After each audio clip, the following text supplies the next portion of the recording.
오늘은 개혁주의와 세대주의로 본 요한계시록 강해 86번째 말씀을 증거하겠습니다. 오늘 제목은 7머리 10뿔 가진 붉은 빛 짐승을 탄 큰 음녀 바벨론, 이런 제목이 되겠습니다. 제목이 조금 길죠. 7머리 10뿔 가진 붉은 빛 짐승을 탄 큰 음녀 바벨론. 본문 말씀을 요한계시록 17장에서 읽도록 하겠습니다. 또 7 대접을 가진 7 천사 중 하나가 와서 내게 말하여 이르되, 이리로라. 많은 물 위에 앉은 큰 음녀가 받을 심판을 네게 보이리라.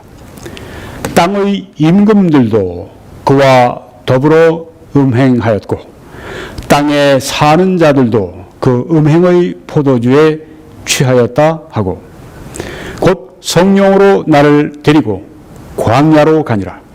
내가 보니 여자가 붉은 빛 짐승을 탔는데 그 짐승의 몸에 하나님을 모독하는 이름들이 가득하고 7머리와 10뿔이 있으며, 그 여자는 자줏빛과 붉은 빛 옷을 입고 금과 보석과 진주로 꾸미고 손에 금잔을 가졌는데 가증한 물건과 그의 음행의 더러운 것들이 가득하더라.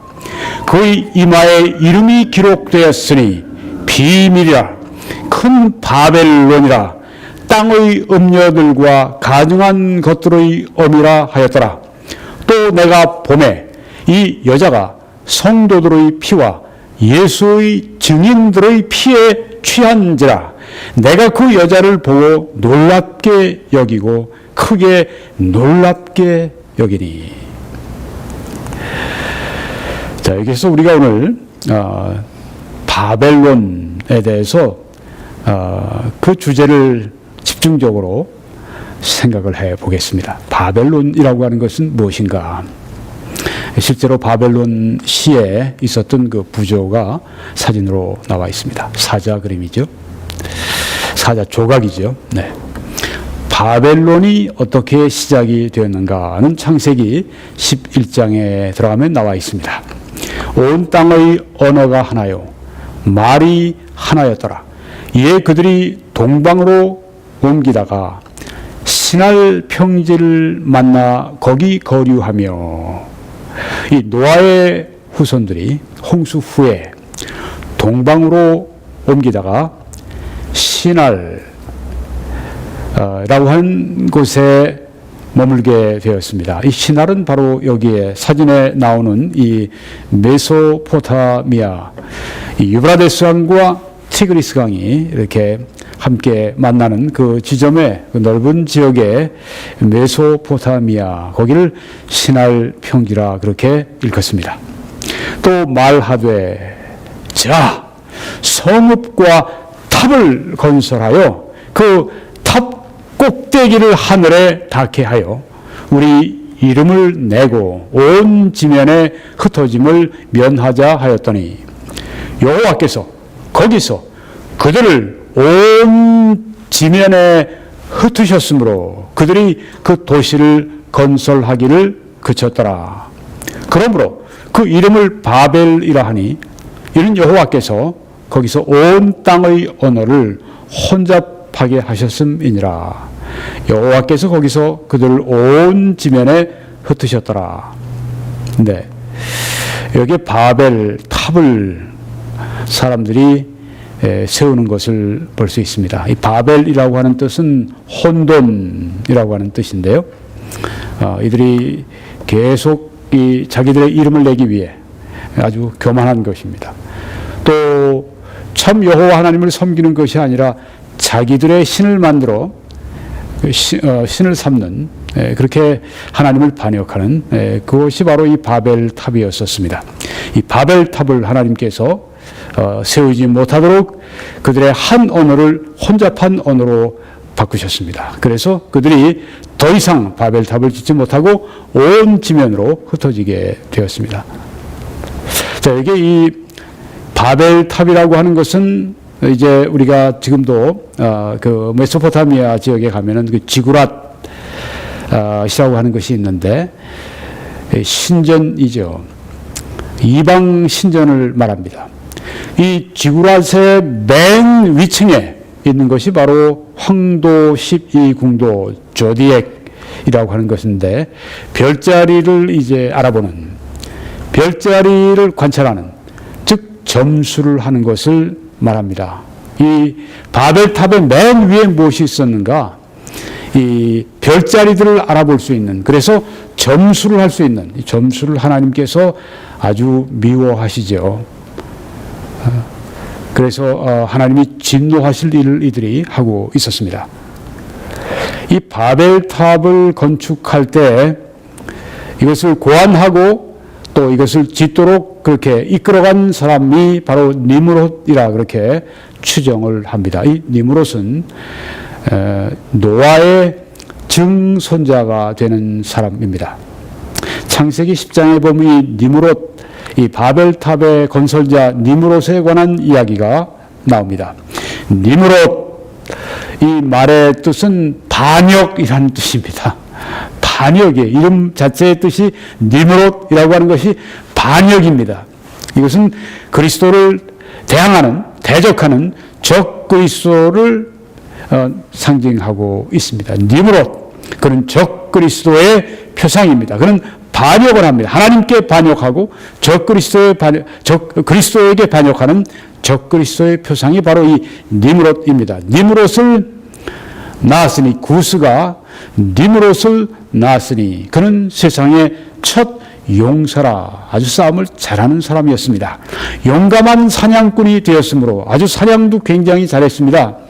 아주 굉장히 그 신체적 기능이 뛰어난 사람이었습니다. 이 니므롯에 대해서 속담에 이르기를, 아무는 여호와 앞에 니므롯같이 용감한 사냥꾼이로다 하더라. 네, 니므롯이 얼마나 그 사냥을 잘했는지, 사냥꾼인지 니므롯과 비교해서 사람들을 그렇게 칭찬했습니다. 이야, 니므롯같이 아주 용감한 사냥꾼인데 그래, 그렇게 칭찬하는 것입니다. 굉장히 뛰어난 그런 그 신체적 기능을 가지고 있는 사람이었습니다.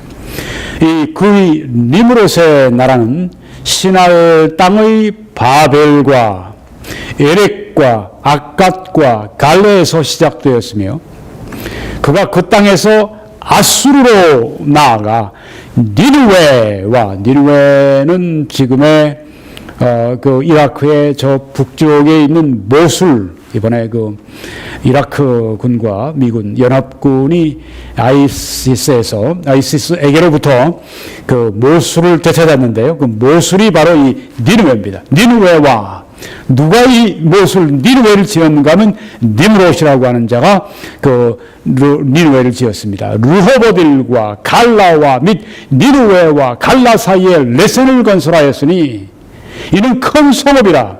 대단한 사람이네요. 니므롯이 대단한 건설자였었습니다.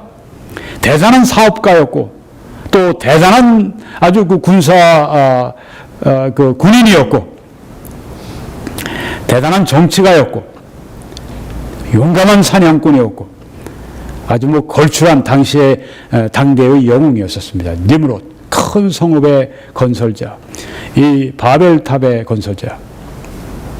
자, 이 바벨론 도시에 대해서 좀 말씀을 드리겠습니다.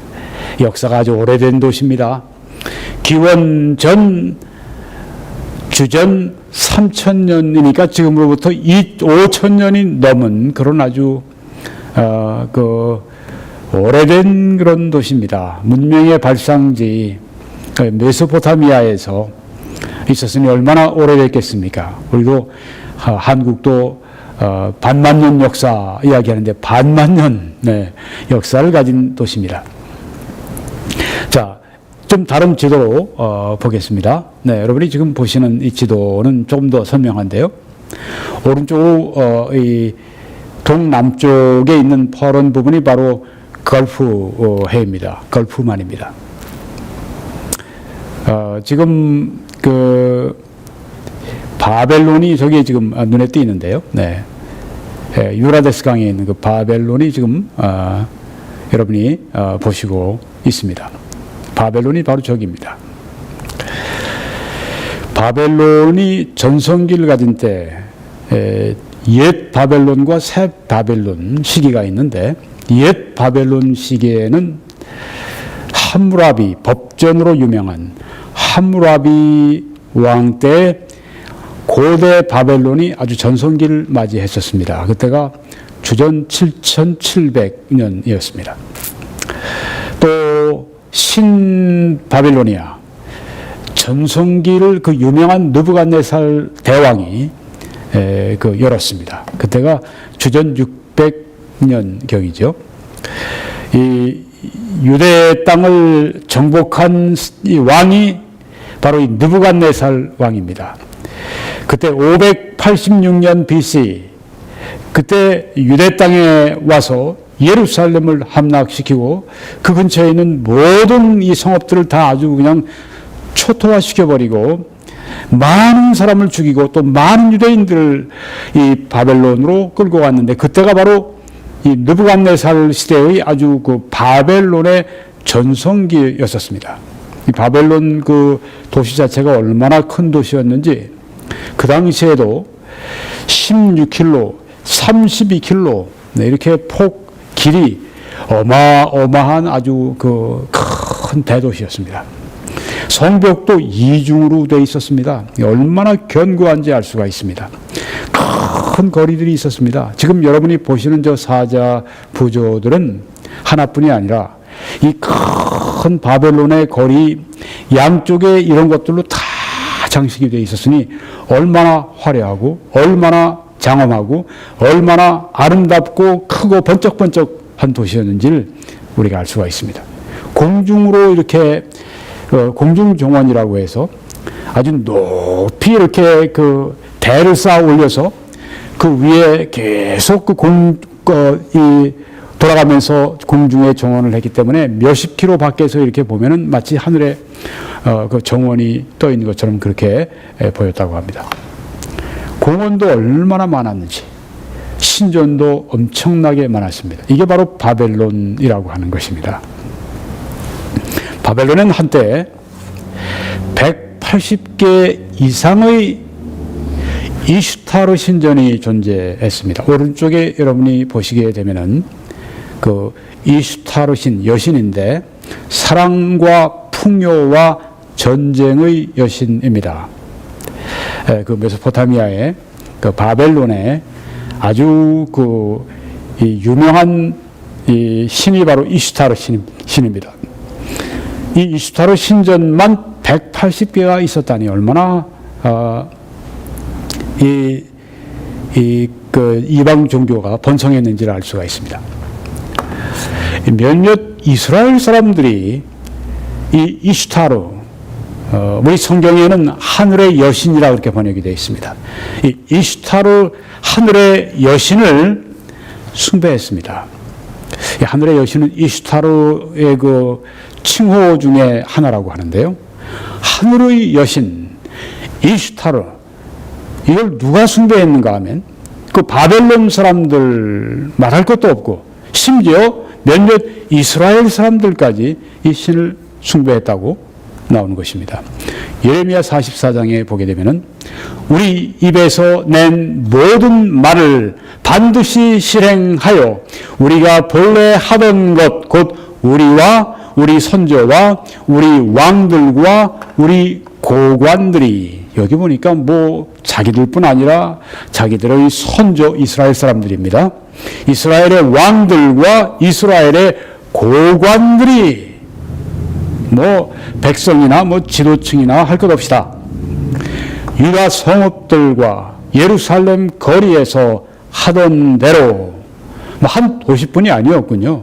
유다의 성읍들이니까 뭐 유다 곳곳에 유다 전체가 다 하늘의 여왕에게 분향하고 이슈타르, 이 바벨론의 이 신, 그 이방신, 그 하늘의 여왕에게 이스라엘 사람들이 이스라엘 전역에서 분향하고 예배했다고 하는 것입니다.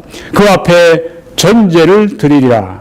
그때에는 우리가 먹을 것이 풍부하며 복을 받고 재난을 당하지 아니하였더니, 이거 보십시오. 하늘의 여왕에게 저들이 숭배했는데 그것 때문에 복받고 그것 때문에 재난을 받지 않았다고 이렇게 이들이 이야기를 하고 있습니다. 제정신이 아니죠. 우리가 하늘의 여왕에게 분향하고 그 앞에 전제 드리던 것을 피한 후부터는, 이것도 보십시오. 모든 것이 궁핍하고 칼과 비근에 멸망을 당하였느리라 하며, 세상에 이렇게 신앙이 타락해버릴 수가 있습니까? 우상 숭배를 했더니 잘되고 복받고 재난이 없었는데, 우상 숭배를 하지 않으니까 오히려 가난해지고 전쟁과 기근의 멸망을 당하게 됐다고 이렇게 말하는 이 이스라엘 백성들을 놓고 하나님께서 얼마나 통탄하셨겠습니까? 얼마나 하나님께 슬퍼하시고 진노하셨겠습니까? 그래서 이 하늘의 여신을 숭배하는 이스라엘을 하나님이 진노하시고 심판하는 것이, 하시는 것이 그 다음 구절에 나옵니다. 너희가 분향하여 여호와께 범죄하였으며, 이스타로에게, 바로 이 하늘의 여신에게 저들이 분향함으로 말미암아 여호와께 범죄하였고 여호와의 목소리를 순종하지 아니하고 여호와의 율법과 법규와 여러 증거대로 행하지 아니하였으므로 우상을 만들지 말라, 우상을 섬기지 말라고 성경에, 구약에 특별히 그 10계명에 말씀하지 않았습니까? 하지 않았으므로, 하나님의 율법을 따르지 아니했으므로 이 재난이 오늘과 같이 너희에게 일어났느니라. 세상에 이렇게 반대로 생각할 수가 있습니까? 자기들이 하늘의 여왕에게 제사 지내지 않고 분향하지 않았기 때문에 재난이 왔다고 얘기를 하는데, 여기 하나님께서 거짓말하지 마라. 너희들에게 재난이 임한 것은 오히려 하늘의 여신을 숭배하고 여호와의 율법과 법규와 증거대로 행하지 아니했기 때문에 이 재난이 오늘과 같이 너희에게 일어났다고 하나님께서 말씀하고 계십니다. 보라, 내가 깨어있어 그들에게 재난을 내리고 재앙을 내리고 복을 내리지 아니하리니 애굽 땅에 있는 유다 모든 사람이 칼과 기근에 망하여 멸절되리라.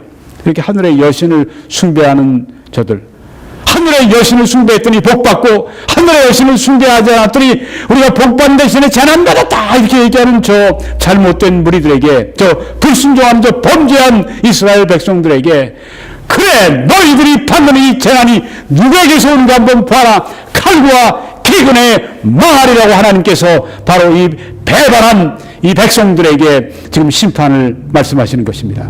여호와의 말씀이니라. 내가 이곳에서 너희를 벌할 표징이 이것이라. 내가 너희에게 재앙을 내리리라. 한 말이 반드시 이루어질 것을 그것으로 알게 하리라. 그리고 재앙이 저들에게 반드시 임했죠. 이스라엘 여인들이 보면은 이 하늘의 여신 이스타로를 숭배하는 것뿐 아니라 또 담무스까지 숭배를 하는 것을 성경이 말씀합니다. 에스겔 8장 14절에 보면 그가 또 나를 데리고, 에스겔을 데리고 여호와의 점으로 들어가는 북문에 이르시기로 보니 거기에 여인들이 앉아서 담무스를 위하여 애곡하더라고 말씀했습니다. 이 담무스가 누굽니까? 왜 담무스 때문에 여인들이 애곡을 하고 있습니까? 이 바벨론에 관한 성경의 자료뿐 아니라 또 여기 지금 그 계시록을 쓴 유명한 신학자 존 월버드 박사는 고대 서적들로부터 바벨론에 관한 자료들을 가져옵니다. 그래서 제가 좀 존 월버드 박사의 책에서 인용을 하도록 하겠습니다. 이 니므롯, 아까 그 바벨론의 설립자였고 또 니느웨의 설립자였고 여러 큰 성읍들 메소포타미아 평야의 여러 곳에 그렇게 큰 대도시들을 건설했던 이 니므롯의 초 이름이 세미라미스입니다. 여기 오른쪽에 사진에 나와 있는 여자가 바로 니므롯의 초고, 왼쪽에 나와 있는 남자가 니므롯입니다. 다 화가들의 작품입니다. 이 세미라미스는 바벨론의 설립자였고 남편과 함께 했겠죠. 또 바벨론의 신비 종교의 대제사장이었습니다. 거기에 아주 그 우두머리였었습니다. 그러니까 대제사장이었습니다. 여자들이 이렇게 어떤 그 신비 종교, 어떤 이런 그 컬트, 어떤 이런 종파, 아주 이상한 그 종파 종교들의 이 수장이 되는 경우가 종종 있습니다. 이 세미라미스, 니므롯의 처가 그러했다고 하는 것입니다. 이 세미라미스의 아들, 그러니까 니므롯과의 사이에 낳은 아들이 담무스입니다. 우리가 조금 전에 에스겔서 8장 14절에서 보았던 그 유대 여인들이 담무스를 위해 아주 애통하면서 있었다고 하는 것을 보았는데, 담무스, 여기 세미라미스가 이제 그 담무스를 이렇게 낳아서 이렇게 잡고 있는 모습을 여러분이 사진에서 보시고 있습니다. 이 세미라미스의 그 잉태는 이제 그 전에 오는 이 고대 서적들에 나오는 이야기를 보면 기적적으로 잉태했다. 마치 예수님의 어머니 마리아가 성령에 의해서 초자연적으로 기적적으로 예수님을 잉태한 것처럼 여기 세미라미스가 마치 마리아, 또 여기에 지금 담무스가 마치 그리스도와 같이 그렇게 아주 나타나는 것입니다. 거짓 종교죠. 세미라미스가 아주 기적적으로 담무스를 잉태했고, 담무스가 태어났는데 담무스는 그 당대의 그 당시 사람들에게, 그의 사람들에게 구세주로 간주가 되었다고 하는 것입니다. 이것은 거짓 메시아를, 거짓 그리스도를 여기에서 지금 보여주고 있는 것입니다. 벌써 그 바벨론 종교 때부터 이런 거짓된 종교, 이런 것들이 있었다고 하는 것입니다. 이 어머니와 아들의 전설이 항상 이 어머니가 아들을 이렇게 품고 있습니다. 어떤 사람들은 캐톨릭에도 보면 이렇게 항상 그 마리아가 예수님을 이렇게 아기 예수님을 안고 있는 그런 것으로 나오는데, 네, 벌써 여기 있었습니다. 어머니와 아들이 이렇게 품고 있는, 네, 이 어머니와 아들의 전설이 아주 그 당시 그 이방 종교, 아주 여러 다양한 이방 종교의 의식에 포함이 되어 있었다고 하는 것입니다. 아주 이것이 굉장히 유행하는 그런 그 개념이고 생각이었었습니다. 어머니와 아들을 품에 안은 하늘의 여신 어머니의 우상이 고대 세계 여러 곳에 존재하고 있다고 하는 것입니다. 좀 흥미롭지 않습니까?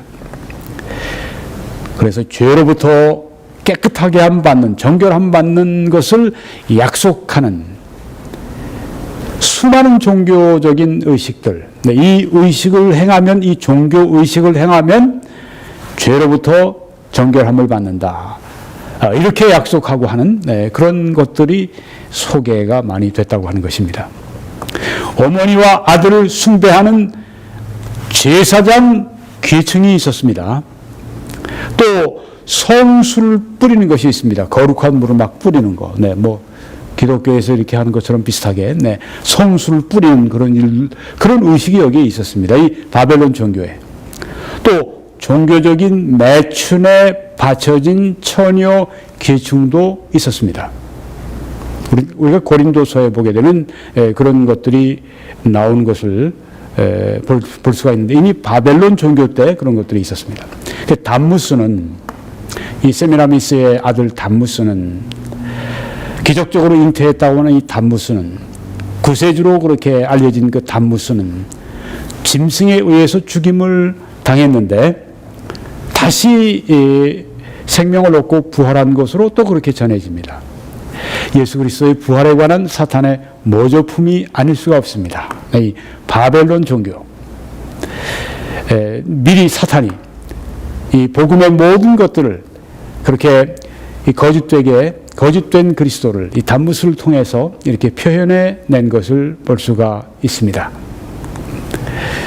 자, 성경에 지금 이야기한 이런 그 내용들에 대해서 직접적인 언급이 없지만 이 거짓 바벨론 신비 종교와 참된 여호와 하나님을 믿는 이 신앙과의 갈등에 대해서 암시하는 그런 성경 구절들이 있습니다.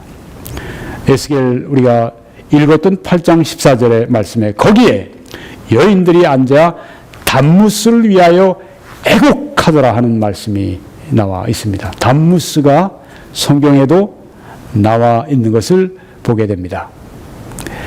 또 예레미야 7장 18절에도 하늘의 여왕을 위하여 이슈타르, 하늘의 여왕, 아까 바벨론의 그 여신 이 이슈타르, 아주 유명한 메소포타미아 아주 유명한 신 그 이슈타르, 하늘의 여왕, 여기 성경에 나오는 말씀입니다. 하늘의 여왕 이슈타르를 위하여 과자를 만들며 또 그들이 다른 신들에게 전제를 부음으로 다른 신들, 하늘의 여왕뿐 아니라 다른 신들, 우상이 얼마나 많았든지 나의 노를 일으키느니라고 말씀했습니다. 우상 숭배를 하나님의 진노를 가져온다고 말씀을 합니다. 나는 우상을 섬기지 않습니다. 목석으로 만든 우상을 난 안 섬깁니다. 한 번도 섬긴 적이 없습니다. 하지만 성경에는 탐심은 곧 우상 숭배라고 말씀했습니다. 하나님 외에 다른 무엇이 그 마음의 첫 자리를 차지하고 있다고 할 것 같으면 바로 그것을 숭배하고 바로 그것을 탐닉하고 바로 그것을 위해서 자신의 모든 것을 투자하고 모든 것을 매달리고 모든 것을 붓고 그걸 섬기고 있다고 할 것 같으면 바로 그것이 우상이 된다고 하는 것입니다. 이 우상을 숭배할 때 하나님의 진노가 있었습니다. 마찬가지입니다. 오늘도 하나님은 우상을 싫어하십니다. 하나님 첫 번째 하나님을 우리 마음속에 모시고 사랑하는 것, 그것보다 더 귀중한 것은 없어야 합니다. 버려야 합니다. 우리가 성경의 구약에 보면 바알이 많이 나옵니다. 바알 숭배. 이것 역시 바벨론 신비 종교의 또 다른 형태입니다. 바알은 누군가? 단무스와 동일하다고 그렇게 학자들은 봅니다. 바알이 누군가? 단무스라는 말입니다. 세미라미스의 아들. 스가랴 5장 7절에 보면 이 예배 가운데에는 한 여인이 앉았느니라 하니, 네, 세미라미스를 연상케 합니다. 한 여인이 앉았느니라 하니, 혹은 뭐 이슈타르를 말할 수도 있습니다. 한 여인이 앉았느니라 하니 그때 둥근 납 한 조각이 들리더라. 그가 이르되 이는 악이라 하고, 여인을 악이라고 여기에 말하는 것을 말씀하는 걸 볼 수가 있습니다. 이게 성경에 나와 있는 말씀입니다. 이 여인이 누군가? 그 이슈타르라고 얘기할 수가 있겠죠. 네, 그 여신, 하늘의 여신. 이 바벨론 종교가 영향을 미치는데 서쪽으로 영향을 미쳐서 지금 여기에 보면 이제 지중해 세계에 영향을 미치는데, 여기 지금 아시아에 7교회가 있는 터키의 서남부 지방에 영향을 강하게 미치는 걸 볼 수 있습니다. 거기에 버가모라고 하는 곳에 거기에 아주 강한 영향을 이 바벨론 신비 종교가 미쳤습니다. 그래서 이 바벨론 종교의 대제사장이 쓰는 왕관이 있는데, 여러분이 왼쪽에 보시는 것처럼 물고기 머리를 이렇게 왕관으로 이렇게 씁니다.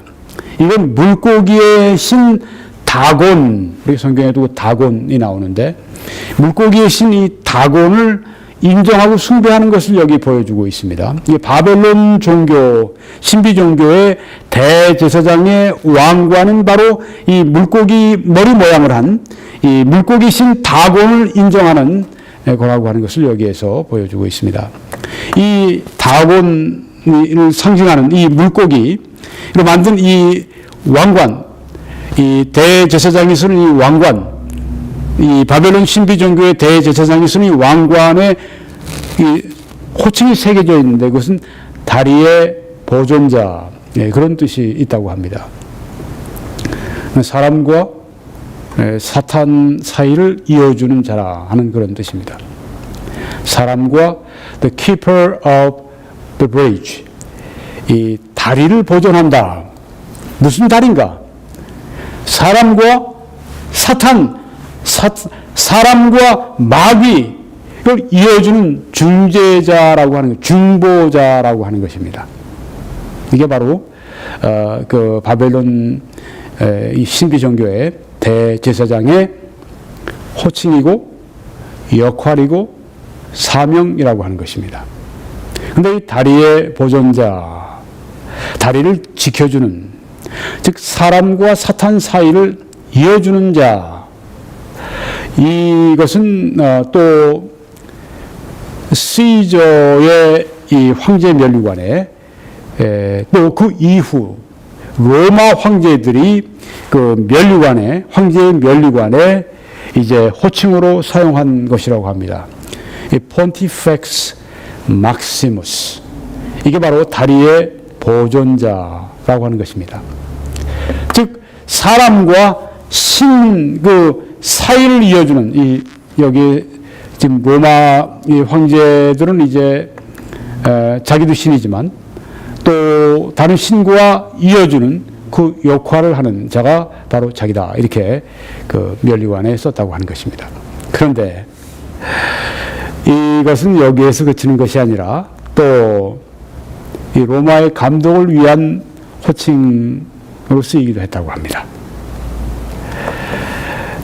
로마의 감독인 교황이죠. 근데 이제 초기에 로마 가톨릭이 초기에 이제 그 교황을 로마의 감독이라 불렀는데, 로마의 감독이 쓰는 이 면류관 같은 거, 네, 저런 그 큰 모자, 네, 거기에 호칭이 바로 여기 지금 시저나 로마 황제들이 사용했고, 또 무엇보다 여기 바벨론 신비 종교의 이 대제사장이 이 물고기 머리를 한 이 다곤, 이의 그 신을 인정하는 물고기 머리, 이 면류관, 왕관, 여기에 사용하던 사람과 사탄 사이를 이어주는, 사람과 신들을 이어주는 이런 것들에 바로 이 로마 감독이 그렇게 사용을 했다고 하는 것입니다. 이 호칭이 로마의 감독을 위한 호칭이 되었다고 하는 것이 참으로 그 이상한 느낌을 우리에게 줍니다. 월버드 박사는 그 책에서 바벨론 신비 종교와 기독교 신앙을 혼합하는 시도가 초대 교회 시절에 있었다, 그렇게 말을 합니다.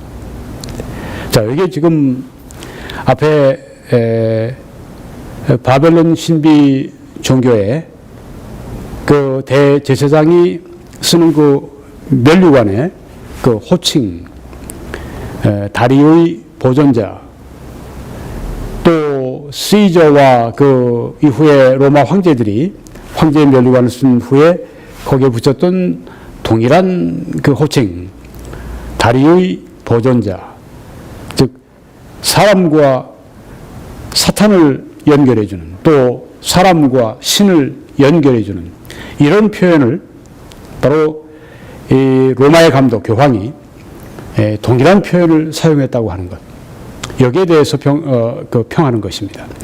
바벨론 신비 종교와 기독교 신앙을 혼합하는 시도가 초대교회 시대에 있었는데, 로마 가톨릭 안에 여전히 그것이 남아 있다고 하는 것입니다. 그래서 어떤 사람들은 로마 가톨릭을 적그리스도라고 그렇게 그 강력하게 비평을 합니다. 로마 가톨릭은 이런 혼합주의가 교리나 또 그 의식이나 그들의 전통에 여전히 남아 있는 것을 우리가 볼 수가 있습니다. 바벨론은 우상 숭배의 중심이었습니다. 뭐 영어로는 pseudo religion, false religion이라고 하는데, 우상 숭배, 거짓 종교의 중심이 바로 바벨론이었습니다. 그런데 이 바벨론은 역사의 종말이 될 때 다시 우상숭배의 중심이 됩니다. 거짓 종교의 중심이 된다고 하는 것입니다. 그래서 오늘 우리가 본문에 본 그 7머리 10뿔을 가진 그 붉은빛 짐승을 탄 큰 음녀 바벨론, 그 바벨론은 거짓 종교를 말하고 있는데 역사의 종말에 또 한 번 등장한다고 하는 것입니다. 그래서 현대의 영적인 배교는 에큐메니컬 운동 같은 것들이 거기에 속하죠. 기독교의 근본적인 교리를 다 부정하고 이 종교 저 종교 다 모여서 하나의 통합된 그런 어떤 종교를 이루고자고 하는 영적 배교의 표현 가운데 하나라고 많은 보수적인 복음적인 그리스도인들이 생각을 하고 있습니다. 현대의 영적 배교는 이것이 사그라드는 것이 아니라 역사의 종말의 시점에 아주 만개해서 당시의 모든 기독교계를 망라하게 될 것이라고 하는 것입니다. 로마 가톨릭이 이런 그 에큐메니컬 운동에 아주 매우 적극적이고 또 매우 주도적인 것을 우리가 보게 됩니다. 물론 에큐메니컬 운동은 개신교에서 시작이 된 것인데 지금 이 가톨릭이나 개신교를 망라해서 지금 되어지고 있죠. 또 현대주의자들의 영적 배교, 여기 타임지에 보니까 이 1960년대 자료인데요. Is God dead? 신은 죽었는가? 이렇게 제목을 붙였습니다. 신은 죽었는가? 혹은 신은 죽었다. 이런 생각과 개념은 철학에서부터 먼저 시작이 되었습니다. 19세기 헤겔, 니체 같은 독일의 철학자들이 이런 발언들을 하고 이런 생각들을 유포하기 시작했고 그 이후에 20세기에 들어와서는 소위 신학자, 기독교 신학자들이라고 하는 사람들이 Is God dead? 신은 죽었는가? 신은 죽었다고 그렇게 말하면서 신학에 적용을 했습니다. 폴 틸리히라든가 A.T. 로빈슨이라든가 알티저 이런 사람들이 바로 그 현대 신학, 자유주의 신학의 그 리더들이었죠. 이 현대주의자들, 소위 자유주의자들의 이 신앙적인 이 타락을 여기에 내려가기라고 표현했는데 신앙적인 타락을 보여주고 있습니다. 이들은 기독교는 그 성경은 오류가 있다 이렇게 얘기를 했습니다. 성경에 오류가 굉장히 많이 있다. 또 사람은 하나님의 형상으로 창조되지 않았다. 네, 성경과 성경의 가르침과는 정반대입니다. 기적은 없다. 그리스도의 동정녀 탄생도 없다. 신성 그리스도의 하나님 되심도 없다. 대속 그리스도의 십자가에 죽으신 그 대속의 죽음도 없다. 부활도 없다. 그리스도의 부활도 없었고 신자들의 부활도 없을 것이다. 그리고 하나님은 알 수가 없다. 이걸 불가지론이라고 하죠. 그 다음에 결국은 마지막 바닥을 칩니다. 하나님은 없다. 무신론으로 내려가게 됩니다.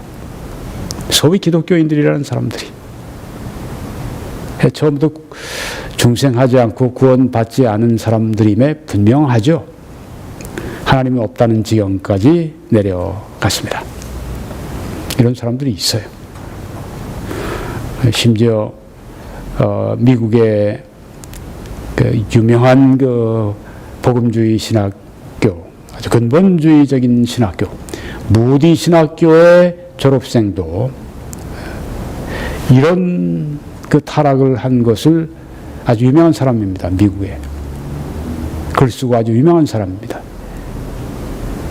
그런 사람들이 때로 나타날 때가 있습니다. 영적 배교. 이것이 마지막 날에는 아주 번성하고 아주 만개하게 될 것입니다. 이 타락한 기독교, 배교한 기독교, 거짓 종교, 이방 종교뿐 아니라 기독교도 완전히 타락해서 이 성경이 말하는 기독교가 전혀 아닌 비성경적인 혹은 반성경적인 소위 기독교, 이런 것들이 앞으로 나타나는데, 그게 바로 오늘 붉은 빛 짐승 적그리스도를 올라탄 큰 음녀 바벨론이라고 하는 것입니다. 현대 에큐메니컬 운동, 현대주의자들의 이런 신앙적인 탈선과 타락, 영적인 배교고, 바로 이런 것을 가르쳐서 우리는 영적 바벨론, 큰 음녀 바벨론이라고 말하는 것입니다. 오늘 7머리 10뿔 가진 붉은 빛 짐승을 탄 큰 음녀 바벨론에 관해서 말씀을 드렸습니다. 이 사역을 위해서 여러분 기도해 주시고, 이 동영상을 주위에 알려주시고, 또 선교헌금으로 함께 이 사역을 이끌어 주시기를 바랍니다. 밑에, 한국에서는 밑에 번호를 사용해 주시고, 해외에서 해 주실 때는 이 웹사이트로 들어오셔서 www.21church.com으로 들어오셔서 이 사진의 맨 왼쪽에 노란 동그라미, 거기에 선교헌금란을 클릭하시면 필요한 정보를 다 얻으실 수가 있습니다. 여러분들이 그렇게 해주실 때 하나님의 크신 축복이 여러분들과 함께 하시길 바라고 오늘 이 말씀으로 마치려고 합니다.